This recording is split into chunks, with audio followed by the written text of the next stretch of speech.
There are voices that carry more than melody, voices that hold secrets, pain, and the weight of generations. This is the story of one such voice, a voice that sang hymns over graves and watched its own people sold like cattle, a voice that found a way to fight back when fighting seemed impossible. This is the story of Jamal and how his gift became both his salvation and his damnation. The year was 1847, deep in the heart of Alabama, where the cotton fields stretched endlessly under a merciless sun, and the Willow Brook plantation stood like a monument to human cruelty. The old oak trees lining the property had witnessed unspeakable horrors, their branches cast in shadows that seemed to hold the screams of the past. The air always smelled of magnolia and suffering, sweet and bitter all at once. Jamal was 73 years old when this story reaches its darkest chapter, but his voice, oh God, his voice still carried the power of a young man in his prime. Rich, deep, haunting, it could make grown men weep and bring women to their knees in prayer. Master Edmund Fairweather knew this, had always known this, and had exploited it for over 5 decades. I need you to understand something crucial here. Jamal wasn't just any enslaved man. He was Willowbrook's most valuable possession, not for his labor in the fields, which his aging body could barely manage anymore, but for his voice. That voice that could make a funeral feel holy, that could make an auction seem almost dignified, that could convince new slaves that perhaps God still existed somewhere in this hell. The white families of Montgomery County would request him specifically. "Get us that singing nigger from Willowbrook," they'd say, sipping their sweet tea on wraparound porches, "the one who makes you feel like heaven's doors just opened." And Master Fairweather would send Jamal out, dressed in his one good shirt, to sing at their weddings, their funerals, their harvest celebrations, collecting fees that Jamal would never see. But it was the auction days that broke something inside him, piece by piece, year after year. Picture this: the Montgomery slave market every 3rd Saturday of the month, the wooden platform elevated so everyone could see the merchandise, the smell of unwashed bodies, fear sweat, and expensive cologne mixing in the humid Alabama air. White men in fine suits examining human beings like livestock, checking teeth, feeling muscles, discussing breeding potential over glasses of bourbon. And there stood Jamal, mandated to sing songs of joy and celebration, while mothers were ripped from children, while husbands watched their wives sold to plantations 3 states away, while teenagers realized they'd never see their families again. Master Fairweather insisted on it, said it calmed the merchandise and put the buyers in a generous mood. "Sing, Jamal," Master Fairweather would command, his tobacco-stained fingers gripping Jamal's shoulder too tight. "Sing glory, glory, hallelujah, like you mean it, boy. Make them believe they're going somewhere better." How do you sing joy when your heart is shattered? How do you praise a God who allows this? Jamal found a way, but not the way Master Fairweather thought. It started small, so small that even Jamal wasn't sure if it was intentional at first. A changed word here, an emphasis there. The spiritual wade in the water took on new meaning when sung at the right moment. The hymn, "Steal Away to Jesus," became something else entirely when certain syllables were stressed, certain phrases repeated in patterns. There was a young woman named Sarah in the quarters, sharp as a whip and educated in secret by a previous master's daughter who'd had a crisis of conscience. Sarah noticed first. She caught Jamal's eye one evening after a particularly brutal auction day and whispered, "You're telling them something, aren't you, in the songs?" Jamal had looked at this woman, barely 30 years old, with fire still in her eyes, despite everything she'd endured, and he'd simply nodded. That night, in the small cabin he shared with 3 other elderly enslaved people, Sarah came to him with a proposal that would change everything. "Teach me the code," she said. "Teach me what you're saying, and I'll help you make it bigger, stronger. We can save people, Jamal. Your voice can do more than make white folks feel good about their sins." And so it began, the beautiful, dangerous thing they created together. Sarah's education and Jamal's voice combined into a weapon of hope. They spent months developing it, refining it, testing it. Each spiritual, each hymn, each gospel song became a vessel for information. Swing Low, Sweet Chariot, with emphasis on certain words, meant the Underground Railroad had a conductor coming through within 3 days. Go Down Moses, with a specific rhythm pattern, indicated which route was safe. Follow the Drinking Gourd wasn't just about following the North Star. It contained actual directions, landmarks, safe houses. The number of times Jamal repeated certain phrases told them how many packages of food would be left in the old hollow oak near the creek. At funerals for the Fairweather family and their friends, Jamal sang coded warnings. Amazing Grace, delivered with particular pauses, meant overseers were watching the tree line. His Eye is on the Sparrow, with extended notes on specific words, indicated patrol schedules had changed. The white mourners would dab their eyes, moved by the beautiful Negro spiritual, completely unaware they were listening to resistance. But it was at the auctions where Jamal's code became most crucial, most dangerous. Standing on that platform, watching terrified people about to be sold, he would sing their salvation, directions to safe houses, names of sympathetic souls who might help, which buyers were known to be marginally less cruel, when to run, where to hide, who to trust. Over 2 years, Sarah documented it. 47 people freed, 47 souls who heard Jamal's voice at their lowest moment and found hidden within his songs the information they needed to escape. 47 victories against a system designed to crush hope. The code was intricate, beautiful even, a work of art born from desperation and genius. And it might have continued indefinitely if not for one person, one betrayal that would set in motion the tragic events that followed. His name was Thomas, a house slave who'd been given small privileges in exchange for informing on his fellow enslaved people. Thomas had light skin, could read and write, and had convinced himself he was different, better than the field workers. He ate scraps from the master's table and believed himself almost white. Thomas had noticed Sarah's frequent conversations with Jamal, had seen the way people looked at the old singer with something that resembled hope, had observed how certain individuals who heard Jamal sing at auctions seemed to vanish within days, running toward a freedom Thomas was too afraid to imagine for himself. One humid night in August 1847, Thomas sat in Master Fairweather's study and revealed everything. The morning after Thomas's betrayal, the plantation bell rang at an unusual hour, 3 chimes that sent ice through every enslaved person's veins. 3 chimes meant assembly, meant punishment, meant someone was about to suffer as an example. The air was thick with the smell of dew on cotton and the metallic scent of fear.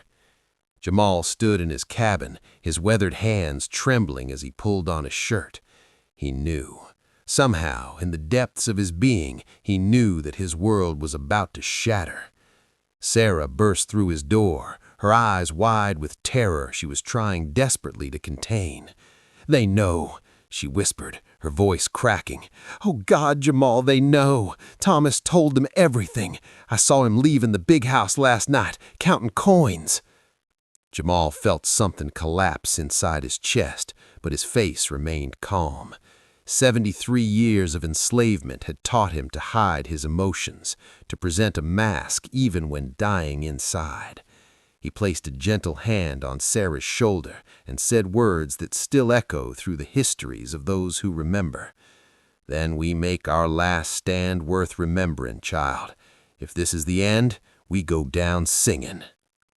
The enslaved population of Willowbrook, 143 souls, assembled in the yard between the big house and the quarters. The morning sun was already brutal, and the white overseers circled them like wolves, shotguns cradled in their arms. Master Edmund Fairweather stood on his porch, his face purple with rage, his precious reputation as a benevolent slave owner shattered by the revelation that rebellion had been brewing under his very nose. Beside him stood Thomas, and the look on his face was something Jamal would remember until his last breath. Pride. The traitor actually looked proud. 47. Master Fairweather's voice boomed across the yard. 47 of my property vanished into thin air over 2 years. 47 niggers worth over $30,000. Gone. And you, he pointed at Jamal with a shaking finger, you did this with your singing, your goddamn singing that I let you use to serve the Lord. The irony wasn't lost on Jamal. White men had spent centuries using religion to justify slavery, and here he was being punished for using those same hymns toward freedom. He said nothing, just stood tall despite his aged bones, despite knowing what was coming. "Bring 'em forward," Fairweather commanded. The overseers dragged Jamal and Sarah to the center of the assembly. They forced them to their knees on the hard dirt.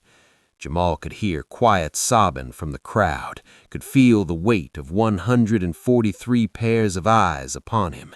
Some looked at him with gratitude, some with sorrow, and some, the ones who'd been too afraid to run, with something resembling resentment. Master Fairweather descended from his porch, each step deliberate. He carried something in his hand that caught the sunlight, something metal. The head overseer, a cruel man named Pike, with a face like weathered leather and eyes like dead fish, followed close behind with a brazier of hot coals, smoke rising into the morning air. "You want to sing codes?" Fairweather's voice was cold now, calculated. "You want to hide rebellion in the songs I allowed you to sing in my name? Then you won't sing any more, boy. You won't ever sing another goddamn word." That's when Jamal saw what Fairweather held. Tongs, the kind used for blacksmithing, but smaller, more precise, and in the brazier, heating to a red glow, a curved iron tool he couldn't quite identify. His stomach churned, but he kept his face neutral. Sarah screamed. She'd understood before Jamal did. "No, please, master, please, it was my idea. I convinced him. Punish me, but not—" Pike's fist caught her across the face, splitting her lip, silencing her mid-plea. Blood dripped onto the Alabama dirt, dark and thick. "Hold him," Fairweather ordered. 4 overseers grabbed Jamal. 2 held his arms, wrenched behind his back until his old shoulders screamed in protest. 2 more grabbed his head, forcing his mouth open with iron fingers. He tried to resist, but at 73, his strength was no match for young, brutal men. He could taste blood where his teeth cut into his cheeks, could feel his jaw being forced wider than natural, could smell the tobacco and hatred on their breath. Fairweather approached with the tongs and the heated iron. "This nigger's tongue has cost me a fortune. Seems only fitting to take the asset that caused the damage." The enslaved crowd erupted in screams, in pleas, in prayers shouted to a heaven that seemed very far away. But Fairweather's overseers kept them back with raised weapons, and the horror unfolded in front of everyone, a lesson in what happened when you dared to resist, when you dared to use your gifts for freedom instead of servitude. Jamal tried to pray, tried to find some last moment of peace, but all he could think was how quiet his world was about to become, how he'd never sing Sarah to sleep again when the nightmares came, how he'd never hum lullabies to the children in the quarters, how his voice, his one gift, his weapon, was about to be ripped away. The tongs clamped onto his tongue, and the world became fire and iron and blood. The heated iron came next, cauterizing, burning, the smell of his own flesh mixing with the morning air. He heard screaming, realized dimly that it was coming from his own throat, a sound without words, without melody, just pure animal agony. Sarah was shrieking his name, fighting against the overseer holding her, taking blows that would leave bruises for weeks. The assembled enslaved people were crying, praying, singing spontaneously, their voices rising in the hymns Jamal had taught them, the hymns that held secret codes, their final tribute to him. When it was over, Jamal collapsed into the dirt, blood pooling around him, his mouth a cavern of pain, his voice reduced to gurgling silence.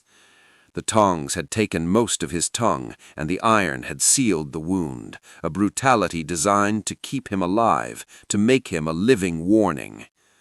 "Let him live," Fairweather announced to the crowd, his voice echoing across the yard. "Let him live so every time you look at him, you remember what happens to those who betray my generosity, my Christian kindness. This is mercy. This is what a good master does instead of hanging." Mercy. The word was a joke, an obscenity. They carried Jamal to his cabin and left him there to survive or die as God willed. Sarah, beaten but not broken, stayed by his side, cleaning his wounds with cloths soaked in whiskey that burned like hellfire, spooning broth into his ruined mouth, singing softly the songs he could no longer sing. For 3 weeks Jamal hung between life and death. Fever ravaged him, infections threatened, and the pain was constant, relentless. But something kept him alive, something darker than the will to survive. In his delirium, in his fever dreams, a plan began to form, a terrible, beautiful, damning plan. If you're feeling this story, if Jamal's pain has touched your heart, leave a like and subscribe to this channel. There are more stories of resistance, of tragedy, of the human spirit tested to its absolute limits. Stay with us.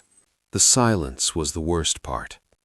Jamal had spent 73 years in a world of sound, his voice, his identity, his purpose, his weapon.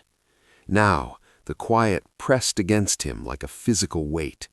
He could make sounds, guttural things that emerged from deep in his throat, but they were animalistic, lacking the nuance and beauty that had defined him. His coded songs, his hymns of resistance were gone, replaced by this horrible void. But in that silence, something else grew. Rage. Pure, crystalline, all-consuming rage. Sarah tended him with the devotion of a daughter, though they shared no blood. She was there when he woke screaming from nightmares, there when he tried and failed to hum even the simplest melody, there when he wept tears of frustration and grief. She watched as the gentle, spiritual man she'd known transformed into something harder, colder, focused. 6 weeks after his mutilation, Jamal could finally stand without dizziness, could eat soft foods without agony. His mouth had healed into a twisted thing, his remaining tongue stump unable to form proper words. He communicated through gestures, through scratches on slate that Sarah had stolen from the big house, through eyes that now burned with an intensity that frightened even her. One evening, as autumn began to paint the Alabama landscape in gold and crimson, Jamal wrote on his slate with shaking hands, "I will make them pay, all of them." Sarah read the words and felt ice in her stomach. "Jamal, Vengeance will only bring more suffering. We need to survive, to keep helping others escape. Your sacrifice wasn't in vain.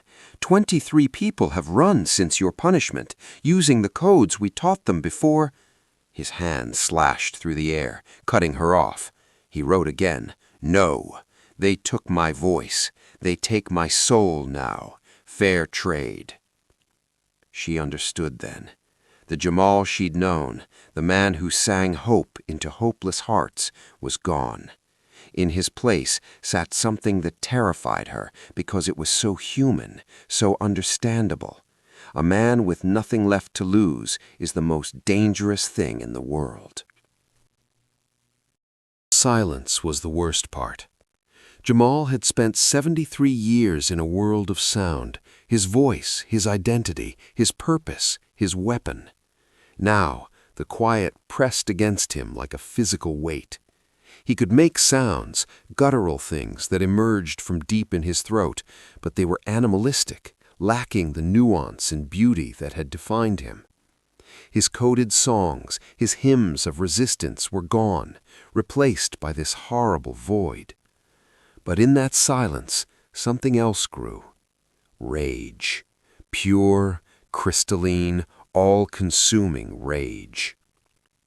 Sarah tended him with the devotion of a daughter, though they shared no blood. She was there when he woke screaming from nightmares, there when he tried and failed to hum even the simplest melody, there when he wept tears of frustration and grief. She watched as the gentle, spiritual man she'd known transformed into something harder, colder, focused. 6 weeks after his mutilation, Jamal could finally stand without dizziness, could eat soft foods without agony. His mouth had healed into a twisted thing, his remaining tongue stump unable to form proper words. He communicated through gestures, through scratches on slate that Sarah had stolen from the big house, through eyes that now burned with an intensity that frightened even her. One evening, as autumn began to paint the Alabama landscape in gold and crimson, Jamal wrote on his slate with shaking hands, "I will make them pay, all of them." Sarah read the words and felt ice in her stomach. "Jamal, vengeance will only bring more suffering. We need to survive, to keep helping others escape. Your sacrifice wasn't in vain. 23 people have run since your punishment, using the codes we taught them before." His hand slashed through the air, cutting her off. He wrote again, "No, they took my voice. They take my soul now. Fair trade."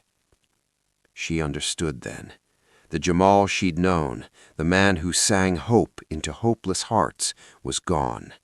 In his place sat something that terrified her because it was so human, so understandable. A man with nothing left to lose is the most dangerous thing in the world. Sarah discovered what he was planning when she found the crushed oleander seeds hidden in his cabin. "Jamal, no! This is murder! This makes you like them!" He wrote on his slate, "He murdered 47 futures. Fair. But your soul," he wrote, "already dead, body just catching up."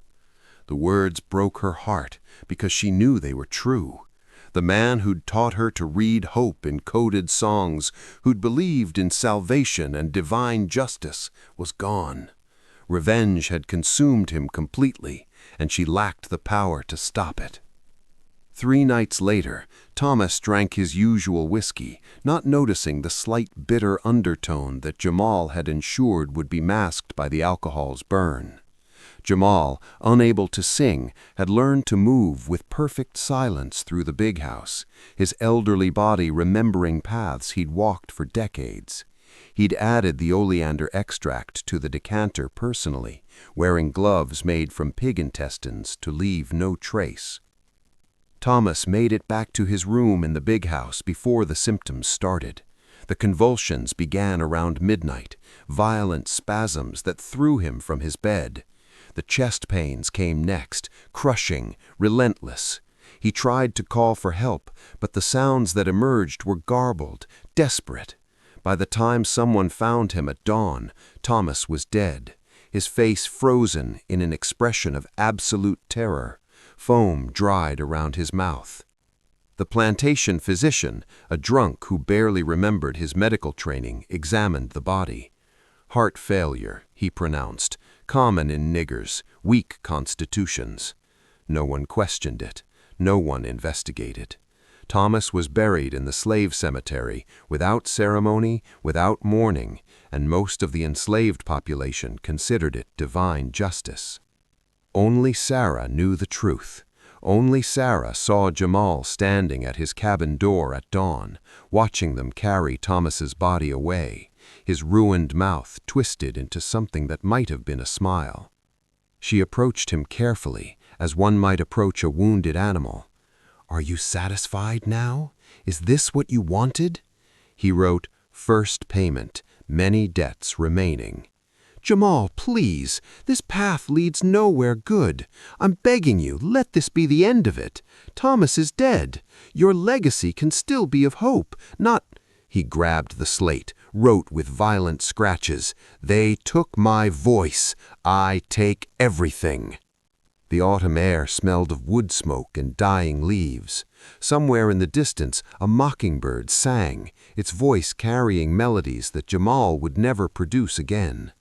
Sarah looked into his eyes and saw something that terrified her more than any overseer's whip: absolute emptiness, a void where humanity used to live, filled now with nothing but the burning need for revenge.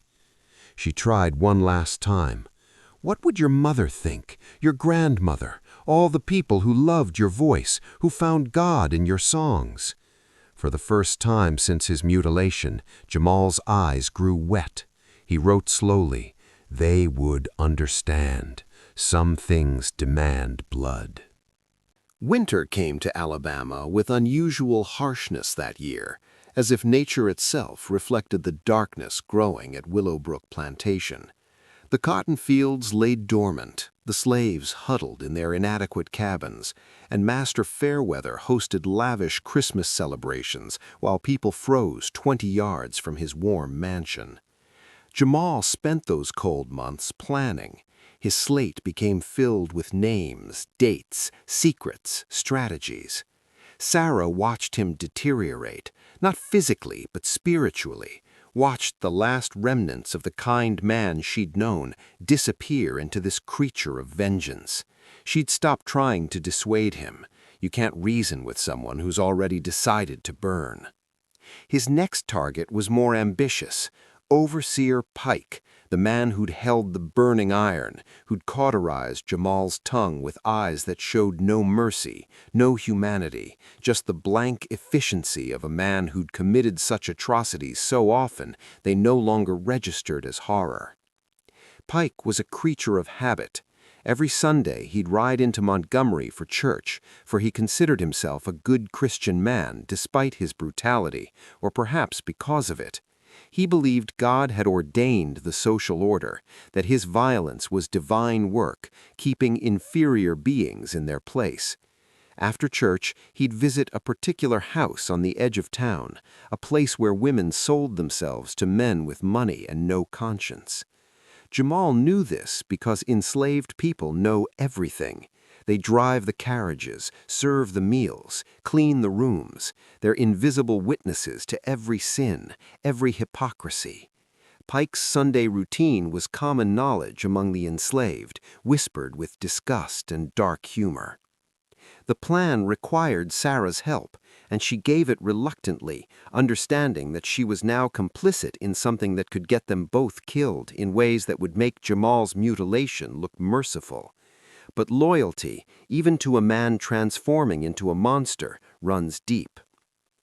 They needed Pike's horse to throw him, a simple accident, the kind that happened frequently on Alabama's rough roads. But the fall needed to be catastrophic, needed to happen at precisely the right spot where a deep gully bordered the road to Montgomery. Sarah's role was to weaken the saddle girth, not enough to be obvious, just enough to fail under the right circumstances. She accomplished this during the week, while Pike was in the fields, while his tack hung in the barn where she had legitimate reason to be, fetching equipment. Her hands shook as she worked, but she was thorough, cutting specific threads, weakening the leather in ways that would only become apparent under stress. Jamal's role was more complex. Pike's horse, a mean-spirited stallion named Rebel, was generally calm until startled. Jamal knew horses, had worked in the Willowbrook stables in his younger years. He knew that certain sounds, especially high-pitched ones, could spook even the most trained animal. Without his voice, he couldn't create those sounds himself, but he'd spent weeks carving a bone from hollow bone, testing it in the dead of night until he could produce a pitch that sent dogs howling. The Sunday came cold and gray. Pike attended his church, sat in his pew, sang hymns about Jesus' love while planning Monday's punishments for slaves who'd failed to meet their work quotas. After services, he mounted Rebel, heading toward his weekly indulgence, his mind on pleasures ahead, rather than the elderly, mute slave watching from the shadows of an oak tree 2 miles down the road. When Pike's horse approached, Jamal stepped partially into view, just enough.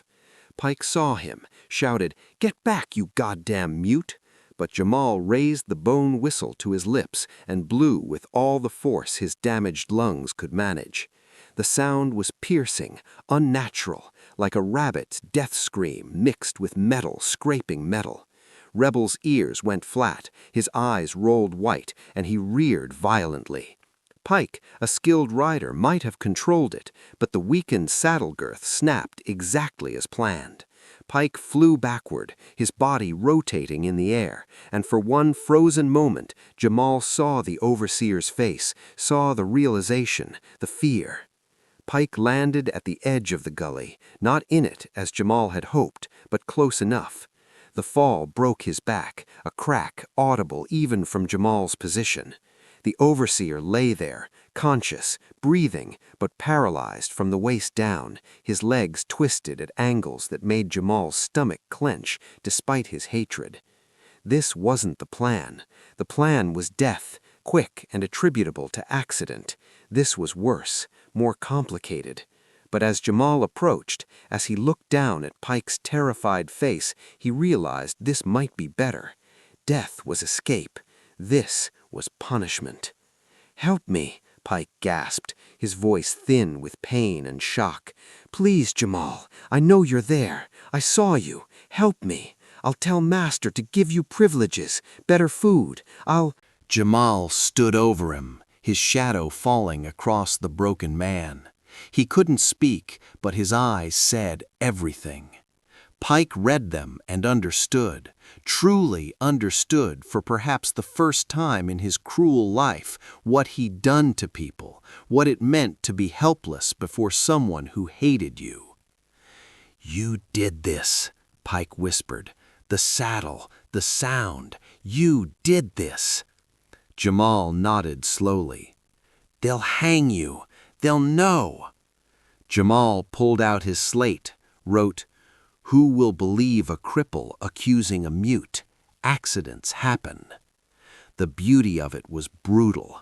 Pike lying there, Rebel having run off, no witnesses, nothing but a tragic fall on a Sunday ride. And even if Pike accused Jamal, who would believe that a 73-year-old slave without a tongue could orchestrate such a thing? The very mutilation that was meant to break Jamal had made him invisible, dismissed, underestimated. Jamal turned to leave, but Pike's voice stopped him, weaker now, fading. "My legs, I can't feel my legs. Don't leave me here. The cold, the animals, please." For just a moment, Jamal hesitated. Somewhere deep inside, beneath the rage and pain, a small voice whispered that this was wrong, that this made him no better than them, that revenge was poisoning what remained of his soul. He thought of his mother, dead 40 years now, who'd taught him that hatred only multiplied itself, that breaking the cycle required being better than your oppressors.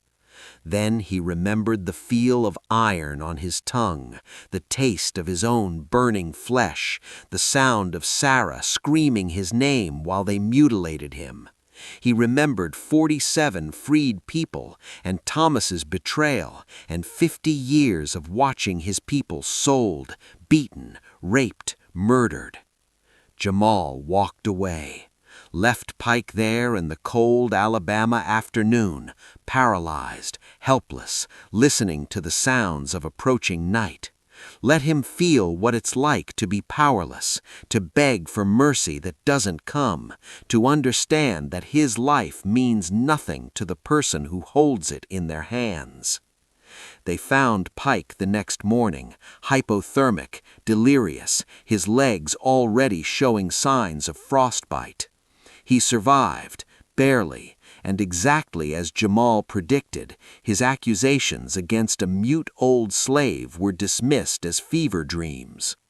Pike spent the rest of his short life in a wheelchair, dependent on the very enslaved people he'd brutalized, dying slowly of infection and shame 3 months later.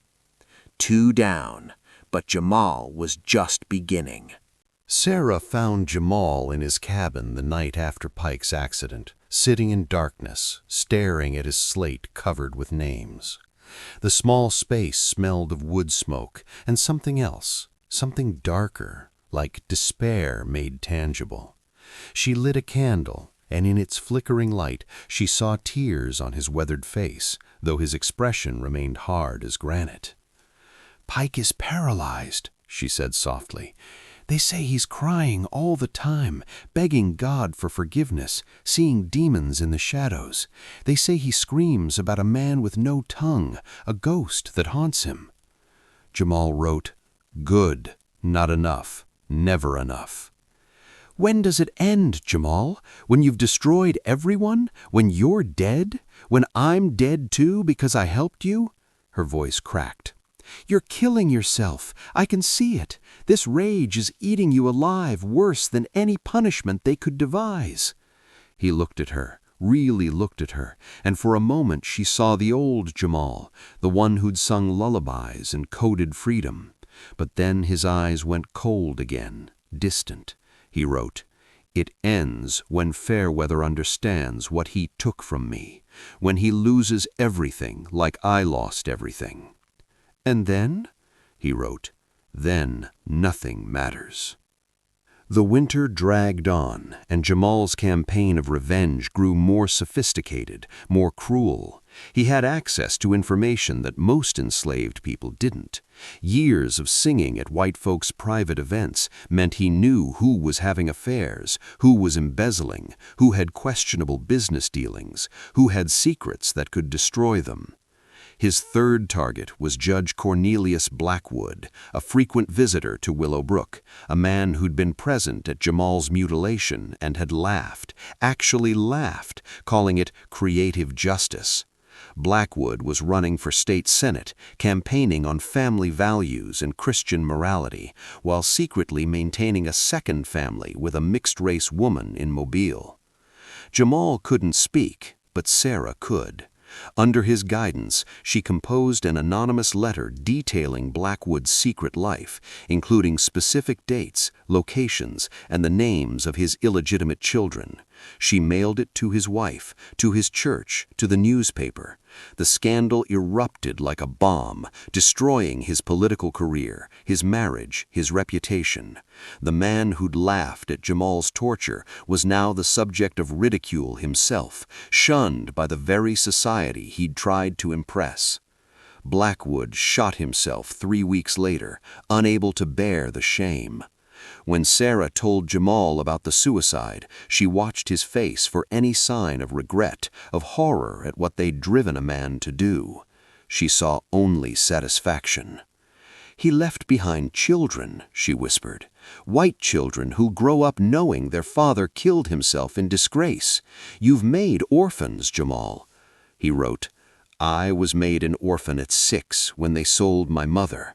Where was mercy then?" It was impossible to argue with that logic, with that pain.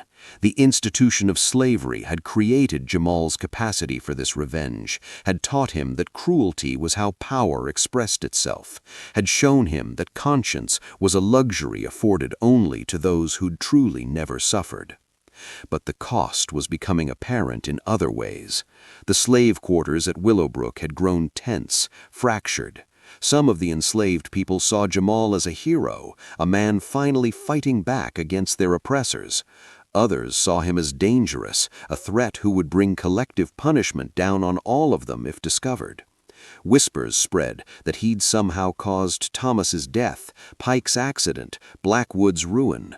People avoided him, crossed themselves when he passed, treated him like he carried some dark contagion. Only Sarah remained loyal, and even her loyalty was fraying. She'd helped him because she loved him, because he'd given her hope when she had none, because the codes he'd taught had freed people, including her own brother.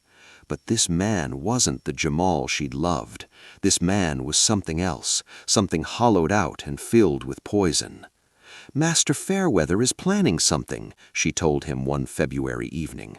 "I heard him talking with the new overseer. They're going to sell off some of the slaves before spring planting. They need money after losing so many runaways. They mentioned my name, Jamal. I think I'm on the list." For the first time in months, genuine emotion crossed his face. Fear. Not for himself, but for her. He grabbed the slate, wrote frantically, "No, I'll stop it. I'll find a way." "There is no way," she said, tears streaming down her face. "This is what happens. This is always what happens. They have all the power and we have none, and your revenge hasn't changed that fundamental truth. You've killed people, ruined them, but we're still slaves, Jamal. We're still property. Your voice is still gone, and now I'll be sold away, probably to some cotton hell in Mississippi, and you'll be alone with your hatred and your slate and your empty victories." He pulled her into his arms, and they both wept. Two people broken by a system designed to break people, trying to find comfort in each other while the world prepared to tear them apart again. Outside, the Alabama night was full of sounds, dogs barking, horses whinnying, the distant songs of enslaved people trying to ease their pain with music. Music Jamal would never make again. That night he made a decision. His revenge had been personal, targeted, precise, but it hadn't changed anything fundamental. The system remained, Fairweather remained, and now Sarah would be sold, taken from him like everything else had been taken. If he was going to be damned, if he was going to sacrifice his soul to revenge, it needed to matter, it needed to be complete. He wrote on his slate, "I will burn it all down. Fairweather, the plantation, everything, and myself with it." Sarah read the words and understood. This was the end game, the final payment. And despite everything, despite knowing it was madness, despite knowing they would both die, she found herself nodding. Because what was the alternative? Watch yourself be sold away? Live another 40 years in bondage? Die having never struck a real blow against the people who'd enslaved her? "When?" she asked. He wrote, "Soon, before they sell you, before spring. We plan carefully. We make it count." They spent the next 2 weeks preparing for an act of destruction so complete, so devastating, that it would echo through Alabama history. And in those 2 weeks, something strange happened. Jamal seemed lighter, almost peaceful. The grinding rage that had consumed him softened into something closer to acceptance. He was a dead man walking, and there's a freedom in that, a clarity. He began teaching Sarah everything he knew, the secrets of the white families, the hidden weaknesses of the plantation, the coded songs and what they meant. He made her promise that if she somehow survived what was coming, she'd keep the codes alive, keep helping people escape, be the voice he could no longer be. "I promise," she said, "but I'm not surviving, Jamal. I'm staying with you until the end, whatever that end looks like." He tried to argue, but she wouldn't hear it. They'd started this together, and they'd finish it together. Two people against a system, knowing they'd lose, but fighting anyway. because sometimes the fight itself is the only dignity left to claim. The plan required patience and precision. Fairweather's annual spring gala was approaching, the event where he showed off his plantation to Montgomery's elite, where politicians and businessmen would tour the grounds, admire the cotton fields, and congratulate him on his management of difficult property. It was a display of wealth, power, and the Southern aristocracy's confidence in their eternal dominance. It would also be the perfect moment to strike. Jamal spent his days moving through the plantation like a ghost, studying patterns, noting routines. The big house was primarily wood, with only the kitchen separated by a breezeway, a design meant to prevent cooking fires from spreading to the main structure. But that same breezeway, filled with dry firewood and kindling, could become a highway for flames if used properly. Sarah used her position to gather what they needed: lamp oil, taken in small amounts over weeks so the loss wouldn't be noticed; cotton soaked in turpentine, hidden in the slave quarters; candles, wax, anything that would burn hot and fast. They were building an arsenal of fire, piece by piece. But Jamal wanted more than destruction. He wanted Fairweather to understand, to truly comprehend what he'd taken, what he'd destroyed when he ordered that iron brought to Jamal's tongue. Simple burning wasn't enough. The master needed to suffer, needed to lose what he valued most, needed to feel the helplessness that Jamal had felt. The answer came from an unexpected source: Fairweather's own diary. As a house servant years ago, Jamal had known the master kept journals, meticulous records of plantation business, personal thoughts, confessions he'd never speak aloud. Those journals were locked in a safe in the study, but Sarah had access to the study when she cleaned, and over several careful weeks she'd observed the combination when Fairweather opened it, not realizing she was watching in the reflection of a silver picture frame. One night, while the master was away visiting his mistress in Montgomery, Sarah and Jamal broke into the safe. Inside were decades of journals, ledgers, and documents. They took the most recent ones, knowing they had only hours before their absence would be noticed. What they read in those journals by candlelight in Jamal's cabin fundamentally changed the nature of their revenge. Fairweather had documented everything: the sales that separated families, recorded with profit margins; the beatings described in clinical detail; the women he'd forced himself on, their resistance and his pleasure noted like scientific observations; the children he'd fathered with enslaved women, then sold, erasing his own blood for convenience. But most damning were his letters to other plantation owners, discussing how to maximize profits through what he called strategic brutality, how to break spirits without breaking bodies too badly, since damaged property was worthless, how to use religion to make slaves compliant, how to identify and crush resistance before it could spread.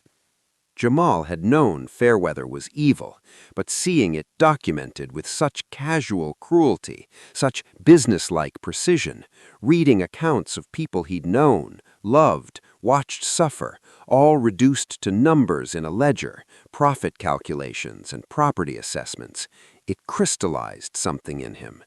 He wrote on his slate, "The world must see this, must know what they are.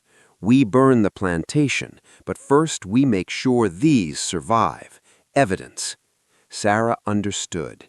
They would copy key pages, hide them where they'd be found by the authorities after the fire, ensure that Fairweather's reputation would burn if his body didn't.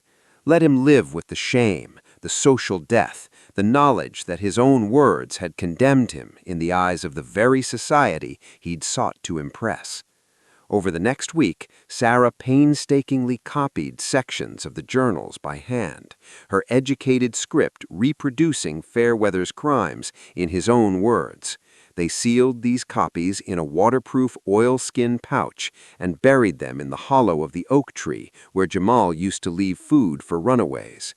After the fire, Sarah would anonymously inform the authorities of their location. But even this wasn't enough for Jamal. The rage that had consumed him for months demanded more, demanded blood, demanded that Fairweather experience real terror, real loss, real helplessness before the end. The night before the spring gala, Jamal made his final preparations. He'd convinced Sarah to stay in the slave quarters that night, to maintain her alibi, to survive what was coming. She'd refused at first, but he'd been insistent, writing on his slate, "Someone must live to tell this story, to keep the codes alive, to show that we fought."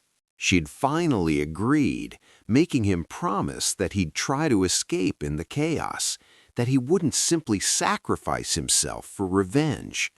It was a lie, and they both knew it, but sometimes lies are kindnesses.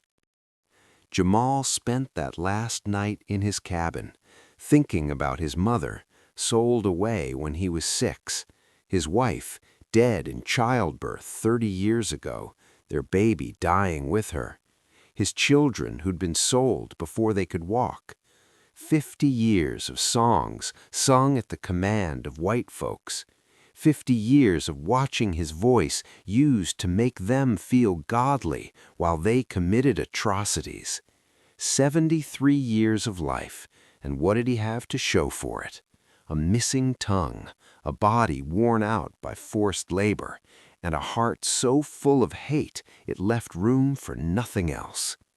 He thought about what he'd become, a murderer, a man who'd driven another to suicide, a destroyer who'd let revenge consume everything good in him. His mother would weep if she could see him now, but she wasn't here. None of them were. He was alone, had always been alone, and tomorrow he'd make that loneliness mean something. He pulled out his slate one last time and wrote a letter to Sarah, words he'd never been able to say. "You gave me hope when I had forgotten what hope felt like. You were my daughter, my friend, my reason to keep living after they took my voice. I'm sorry I became this. I'm sorry I let hate poison what we built together. The codes we created freed people. That's what should have mattered, but I couldn't let go. I couldn't be bigger than my pain. Tomorrow I burn, but you, Sarah, you must live. You must sing the songs I can't sing. You must be the voice. Tell them our story. Tell them we fought. Tell them that even broken, even silenced, we were not defeated. I love you. Forgive me." He left the slate on his small table, knowing she'd find it after, and stepped out into the night. The sky was clear, full of stars that seemed impossibly distant. Somewhere in the slave quarters, people were singing softly, one of the coded spirituals he'd taught them. The melody drifted on the wind, beautiful and heartbreaking, a reminder of what he'd lost, what he'd been. Tomorrow, Willowbrook Plantation would burn. Tomorrow, Edmund Fairweather would lose everything, and Jamal would finally be free, even if that freedom came wrapped in flames and damnation. He touched his ruined mouth, felt the scar tissue where his tongue used to be, and smiled his twisted smile. Let them remember, let them fear, let them know that even the powerless can destroy when pushed far enough. The spring gala would be memorable indeed. The morning of the spring gala dawned bright and warm, the kind of Alabama spring day that made white folks believe God approved of their way of life. Azaleas bloomed in violent pinks and purples around the big house, their sweet scent mixing with the smell of food being prepared in the outdoor kitchens. Enslaved people had been working since before sunrise, transforming Willowbrook into a showcase of Southern hospitality and genteel cruelty. Jamal watched from his cabin as carriages began arriving around midday, delivering Montgomery's finest families in their silk and linen finery. The women wore hoop skirts so wide they barely fit through doors, their faces painted and powdered to hide the harsh realities of Alabama living. The men strutted in expensive suits, smoking cigars, discussing cotton prices and politics, while being served drinks by the very people they owned. Master Fairweather moved among his guests like a king among subjects, accepting congratulations on his beautiful home, his profitable plantation, his skilled handling of last year's troubles. No one mentioned Jamal directly, but he could see them glancing toward the slave quarters, could imagine their conversations about the singing nigger who'd tried to rebel and paid the price. Sarah found him around noon, her eyes red from crying, but her face set with determination. "Everything is ready," she whispered. "The oil, the kindling, all positioned where you said. The wind is from the west, which means it'll carry flames toward the big house from the kitchen. Jamal, please, one more time, reconsider. We could still run. We could—" He put a finger to her lips, shook his head. She had argued all night, but his mind was immovable. He pulled out his slate. "At midnight, when they're drunk and satisfied, when the white folks are in the big house celebrating, you stay with the others in quarters, alibi strong. Promise me." "I promise," she lied, and he knew it was a lie, but he also knew he couldn't stop her. They'd been through too much together. If she wanted to burn with him, who was he to deny her that choice? The afternoon crept by with agonizing slowness. Jamal positioned himself near the big house, ostensibly helping with small tasks, but really memorizing the layout one last time, noting which rooms the guests occupied, where Fairweather spent most of his time. He saw the master's children, legitimate white children who'd play on lawns watered by slave tears, who'd inherit this plantation and its misery, who'd grow up thinking this was natural, right, ordained by God. Around 6 o'clock the feast began. Tables groaned under the weight of food prepared by enslaved hands, roasted pigs, fried chicken, cornbread, greens cooked with ham hock, pies, cakes, and preserves. The white guests gorged themselves while the cooks who'd spent 2 days preparing the meal would eat scraps if they were lucky. The hypocrisy was so routine no one even noticed it anymore. Jamal moved through the periphery of the celebration, invisible as always. He saw Judge Harrison, who'd ruled against free and elderly slaves, despite clear evidence of a master's deathbed wishes. He saw Colonel Matthews, who led slave patrols that had killed 3 runaways last summer, including a 14-year-old boy. He saw Mrs. Pemberton, who'd had a house slave whipped for looking at her wrong, 20 lashes that left scars the girl would carry forever. They were all here, the architects and beneficiaries of human bondage, celebrating their prosperity built on stolen lives and broken families. And tonight, they'd burn with the system they'd created. As darkness fell, musicians began playing. White musicians brought from Montgomery because Fairweather couldn't bear to hear enslaved people make music anymore, not after Jamal's coded songs had cost him so much money. The irony wasn't lost on Jamal. They'd silenced him, but in doing so, they'd silenced a part of their own culture, their own entertainment. Fear had made them smaller. Around 10 o'clock, the guests began moving inside for dancing and drinking. The big house blazed with light from chandeliers and oil lamps, probably 50 flames burning simultaneously, making the structure a tinderbox waiting for spark. Fairweather had spared no expense, wanted to remind everyone that despite last year's losses, he was still rich, still powerful, still in control. Jamal made his way to the kitchen building, where the last of the cleaning was happening. Most of the enslaved people had been dismissed to their quarters, told to stay there until morning, out of sight so the white folks could pretend they lived in a world without human property. Sarah lingered, and when their eyes met, he saw in her face that she wouldn't leave, wouldn't save herself, had chosen to see this through to whatever end awaited. They didn't speak. He couldn't, and she'd said everything already. They simply prepared. The oil-soaked rags positioned in the breezeway, the kindling arranged to create maximum airflow, the oil lamps splashed in patterns that would spread flames quickly. It was methodical, careful work, the kind of precision Jamal had learned over 73 years of being forced to do things perfectly or face punishment. Around 11:30, they were ready. The big house still blazed with light and music.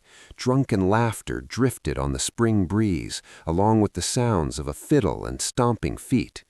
The white folks were having the time of their lives, never suspecting that below their celebration, in the darkness where enslaved people lived, justice was being prepared with oil and flame. Jamal stood in the shadows of the breezeway, holding the flint and steel that would start everything. Sarah stood beside him, her hand finding his in the darkness, squeezing once. They could hear Fairweather inside, toasting to prosperity, to the Southern way of life, to the natural order that put white men on top and everyone else beneath. In minutes, that order would burn. Jamal thought about all the people he'd been, the child singing in the fields, the young man whose voice made masters wealthy, the father who watched his children sold, the husband who buried his wife, the rebel who coded freedom in hymns, the victim who had his tongue ripped out, the murderer who'd killed for revenge, and now the destroyer who'd burn it all down. He struck the flint, watched the spark catch, watched the first flame begin its hungry work. The fire grew quickly, fed by weeks of preparation, spreading through the breezeway with terrifying speed. Within seconds, smoke began billowing, and within a minute the first screams started from inside the big house. Sarah stood beside him, watching the flames reflect in her eyes, and whispered, "For everyone who suffered, for everyone they sold, for everyone they broke, let it burn." And burn it did.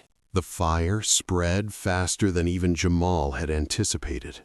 The dry wood of the breezeway became a tunnel of flame, shooting toward the main house with the hunger of something that had waited too long to feed. Within 3 minutes, the back of the big house was engulfed, flames climbing the walls, licking at windows, finding every crack and crevice with the efficiency of an invading army. Inside, the screams began. White folks in their fine clothes stumbled toward exits, but the main staircase was already blocked by smoke, the rear entrance a wall of fire. Women in their hoop skirts became tangled, trapped by the very symbols of their status. Men shouted orders that no one followed, their authority meaningless against the primal terror of burning alive. Jamal stood in the shadows, watching, his ruined mouth twisted into something between a smile and a grimace. This was it. This was justice as he understood it now. Not the coded songs of hope, not the quiet resistance, but absolute consuming destruction. He couldn't save his people from slavery, couldn't give them freedom, couldn't even sing them songs of comfort anymore. But he could burn the house of their oppressors. He could make the masters feel fear. Sarah pulled at his arm. "We need to move. The flames will spread to the quarters if the wind shifts. We need to warn them. Get them away." He nodded, but before they could move, a figure emerged from the smoke and flames. Master Edmund Fairweather, his expensive suit scorched, his face blackened with soot, blood running from a gash on his forehead where he'd fallen in the panic.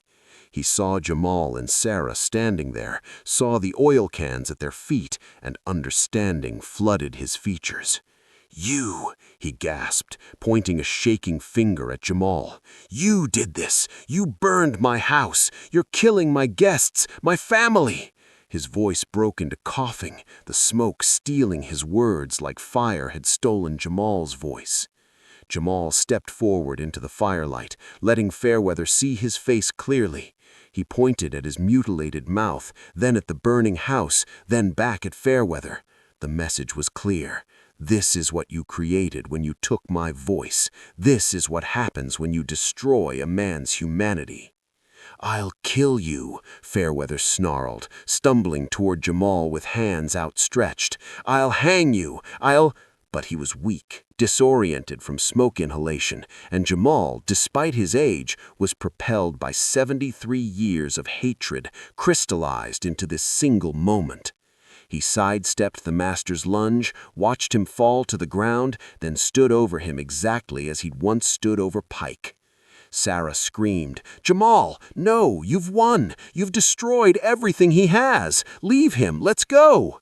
But Jamal couldn't leave, not yet. He pulled out his slate, wrote something with hands steadier than they'd been in months, and held it in front of Fairweather's face.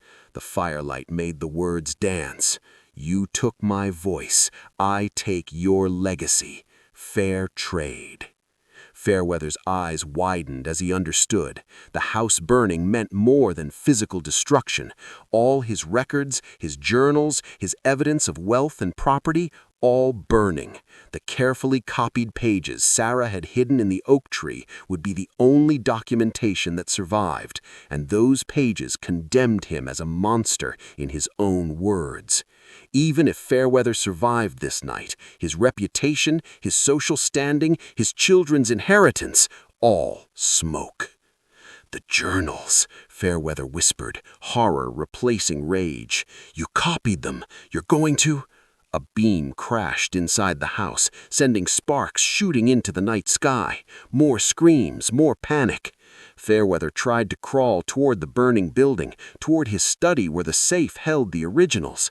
Jamal watched him go, watched him try to save what couldn't be saved. Then something unexpected happened. As Fairweather reached the entrance, a section of the second-floor balcony collapsed, sending burning debris crashing down.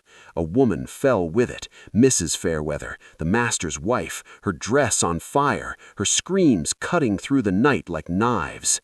Fairweather lunged for her, but the heat drove him back. He turned to Jamal, his face a mask of desperation and hate. "Help her, please! I'll free you! I'll give you money! Time slowed. Jamal looked at Mrs. Fairweather, burning, screaming, dying. He'd sung at her wedding 30 years ago, had watched her smile while her husband bought and sold human beings, had seen her turn away when enslaved children begged for mercy. She'd never hurt anyone directly, never wielded a whip herself, but she'd lived her comfortable life on the broken backs of her people, had raised her children to see slavery as natural, had been complicit in every crime by her silence. He could help her, could pull her from the flames, could be the bigger person, could prove that even in revenge he retained some humanity. That's what the old Jamal would have done, the one who believed in redemption and mercy. Sarah stood there, tears streaming down her face, the firelight turning them to gold. "I can't leave you. After everything, I can't just—" But Jamal pushed her, gently but firmly, toward the woods where the others had disappeared. She looked back once, twice, then ran, her figure dissolving into darkness, carrying with her the codes, the songs, the story of what had happened here. Jamal turned back to the burning plantation. The big house was a skeleton now, walls collapsing, roof caving in. He could hear the screams of those who hadn't escaped, could smell burning flesh mixing with wood smoke. 23 white people had been inside when the fire started. Maybe half escaped. The others, including Mrs. Fairweather, Judge Harrison, and Colonel Matthews, were gone, reduced to ash and bone.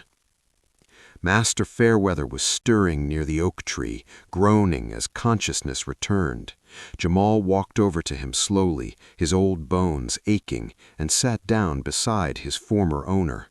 2 old men, watching everything burn. Fairweather turned his head, saw Jamal, and laughed, a broken, bitter sound. "You won," he rasped. "Are you happy? Are you satisfied? You've destroyed me, killed my wife, my guests, burned my home, stolen my slaves. Was it worth it? Was it worth damning your soul?" Jamal pulled out his slate, wrote carefully, "You damned my soul 50 years ago. I just finally accepted it." They sat in silence, watching the flames.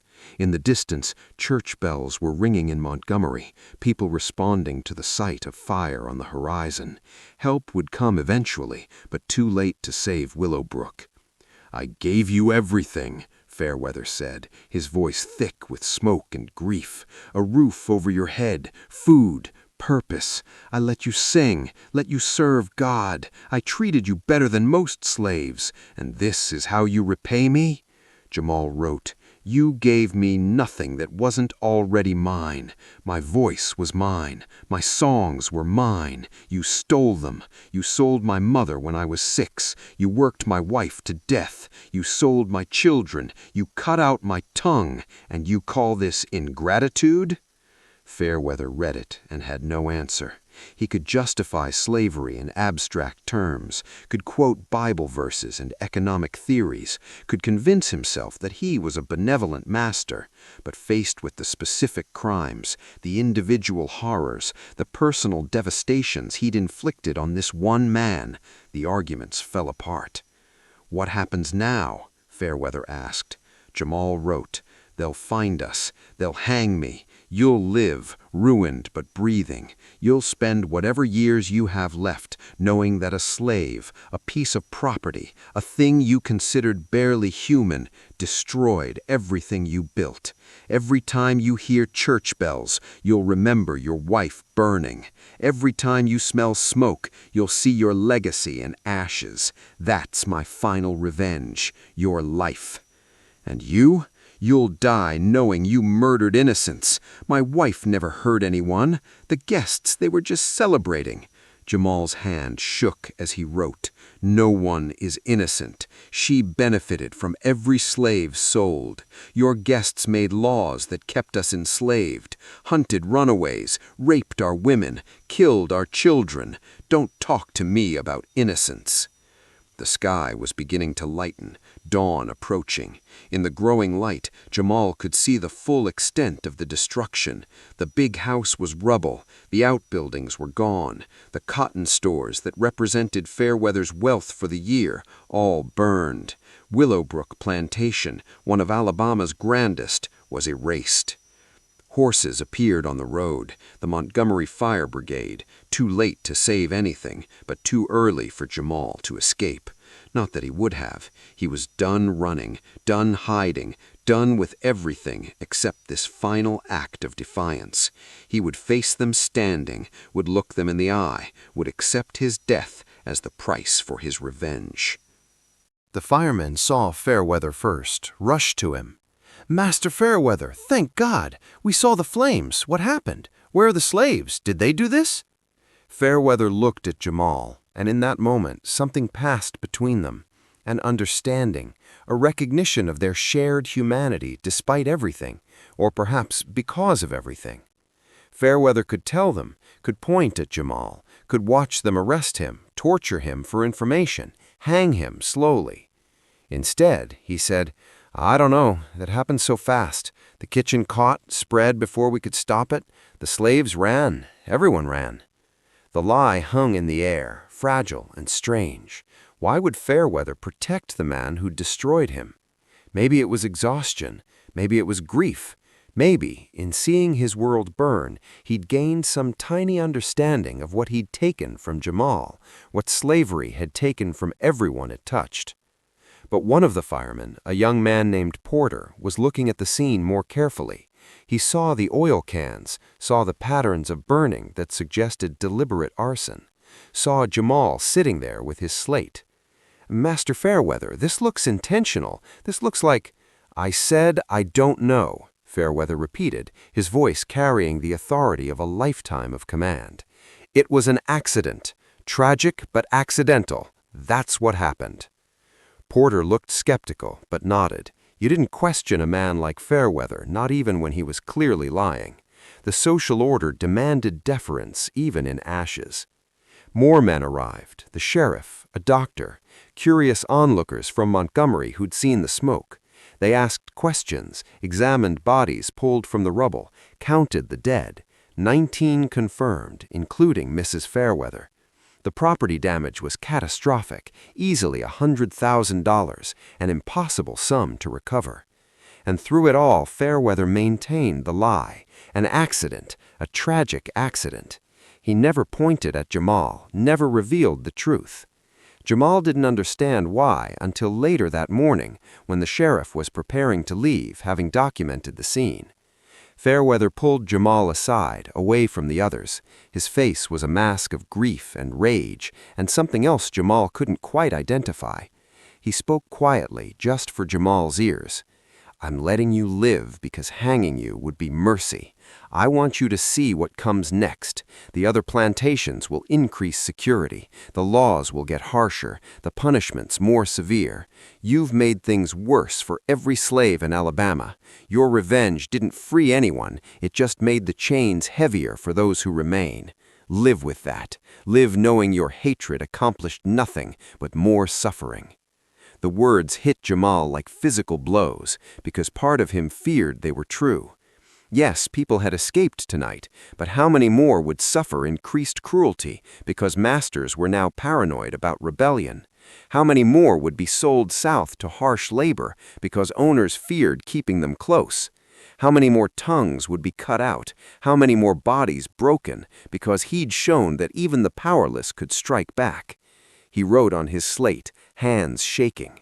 "Better to fight and fail than live on knees forever. You'll never understand that." 3 weeks after the fire that destroyed Willowbrook, Jamal died. Not from hanging, not from direct punishment, but from something slower and more insidious. The fire that had consumed the plantation had also consumed something vital in him. The rage that had kept him alive for months finally burning itself out, leaving nothing but an empty shell. The physician said it was pneumonia, brought on by smoke inhalation, but Sarah, who'd returned secretly to care for him in his final days, knew better. Jamal had simply stopped fighting. His revenge was complete, his purpose fulfilled, and without hatred to sustain him, his worn-out body had nothing left to give. She sat beside his bed in the small cabin that had somehow survived the fire, watching him struggle for each breath. His eyes were open but distant, looking at something she couldn't see. Maybe he was seeing his mother, sold away 67 years ago. Maybe his wife and children. Maybe the 47 people freed by his coded songs. Or maybe just darkness, the final rest after a life of suffering. "The ones who ran that night," she whispered to him. 23 made it north. I got word through the underground. 23 freed because you burned Willowbrook. That's in addition to the 47 from before. 70 people, Jamal. 70 souls breathing free air because of what you did." His ruined mouth twitched slightly. She couldn't tell if it was a smile or a grimace.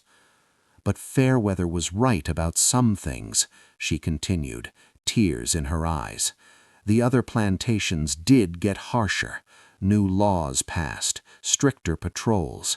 3 people were hanged in Montgomery last week for trying to run, hanged slow as examples. The white folks are scared now, which makes them more dangerous. Your revenge cost the innocent along with the guilty." She paused, wiping her eyes. "I don't know if it was worth it.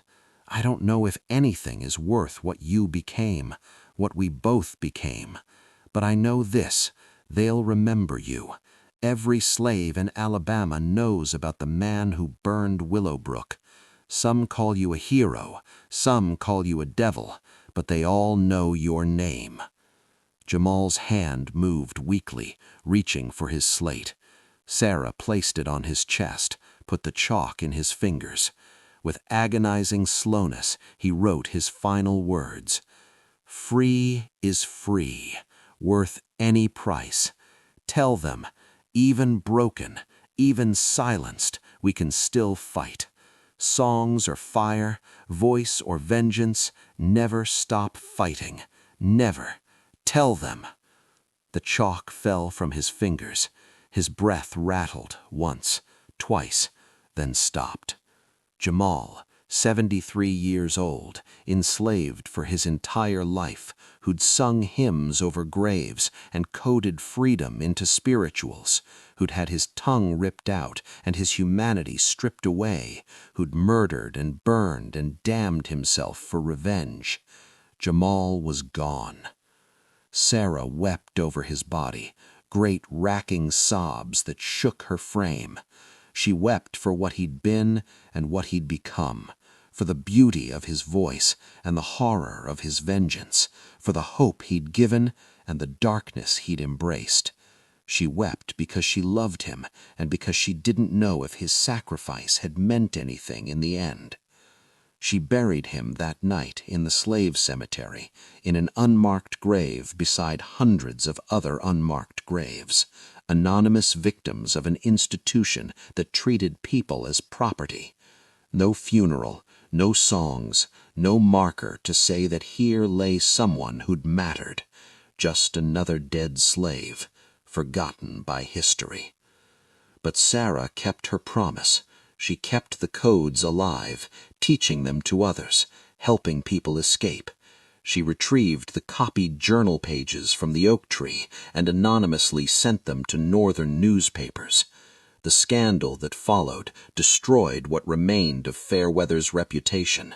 He died 3 years later, alone, impoverished, his name synonymous with cruelty, even among other slave owners.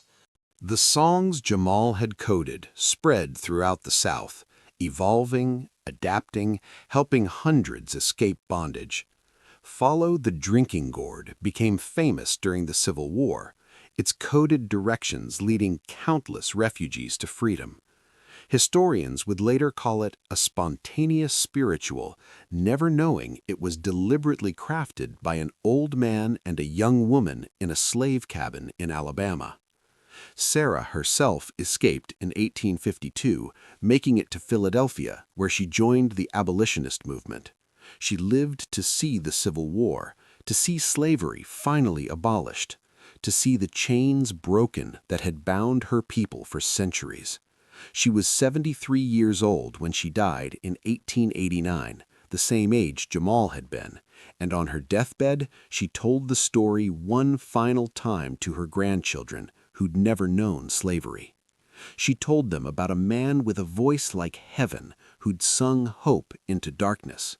She told them about coded spirituals that carried messages of freedom. She told them about the night Willowbrook burned, about revenge and sacrifice, about what people become when pushed beyond endurance. She told them that their great-grandmother had helped a man commit murder and arson, and she didn't know if God would forgive her for it. "But I'd do it again," she whispered with her last breath, "because freedom is worth any price, because even in our worst moments, even when we become like them, even when we damn ourselves, we're still fighting, and the fight itself is what makes us human."